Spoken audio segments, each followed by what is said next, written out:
Back on July 3rd, 1985, Robert Zemeckis presented us with Back to the Future, one of the most important and best films to ever grace the big screen. Now, the first time I actually saw Back to the Future wasn't until a few years ago, and I blame my parents.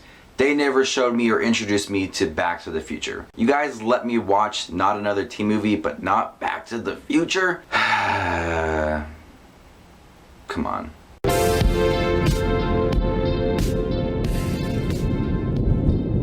Back to the Future stars Michael J. Fox and Christopher Lloyd as a young man and a scientist who build this time machine out of a DeLorean. Michael J. Fox is sent back into the past by accident, and he has to figure out how to get the DeLorean back to the future by having the younger version of Doc Brown, played by Christopher Lloyd, help him rebuild a DeLorean. And also in the meantime, he meets his high school aged parents and tries to ensure that he is going to be born, because his mom is starting to fall in love with her son that she doesn't know about, and so he has to make sure that his dad falls in love with his mom to make sure that he is born. This is one of the best family fun films I have ever seen. The first time I actually saw it, I was about 19, 20 years old in college, and I felt like this film could have just been so much more amazing when I was a young child. I still loved it at the age of 19 or 20, but I felt like this was a perfect film that I could have loved when I was like 9 or 10 years old. This film is everything. It's a sci-fi film, it's an adventure film, it's a comedy film, it's a romantic film.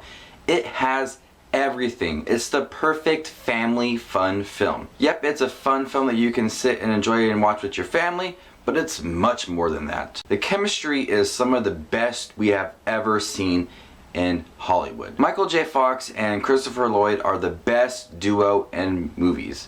Simple as that. They work so well together. What is a teenage boy doing with an older scientist? We don't know, and we don't care. It's because their relationship works so well, we don't need an explanation of their past. We just want to see what is going on now. The story is so well written that there are so many times in the story that you're questioning how the future is going to pan out. Is this situation going to affect the future? There's so many intense moments in this film that you're thinking the future isn't going to work for Marty McFly. Especially the clock tower scene at the end. You're at the edge of your seat, your heart is racing, and you're wondering, are they going to make it? The stakes are high in this movie, the tension moments are great, and the story is so well written that you're invested in every single moment of this film. This film does have a great mixture of sci-fi and comedy, and making you understand these terms so well. And the film does a great job of explaining these scientific terms and time travel and how it works. I mean, I'm no time traveler man myself, and I don't have a DeLorean in my garage, but I'm able to understand what is going on. When you look back at some of the best films in history,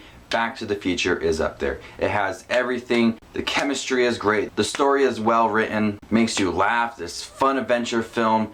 Everything about this film is perfect. I have no complaints whatsoever with this film. So Back to the Future, it goes ahead and gets an A+. This is Justin Watches Movies with his review of Back to the Future, celebrating its 30th anniversary, and I didn't even get to see it till a few years ago. I'm gonna write a letter to my parents explaining my disappointment in them for not showing me Back to the Future at a younger age. So this is Justin Watches Movies. I hope everybody is enjoying their 4th of July weekend, and I'll see you guys later. Bye.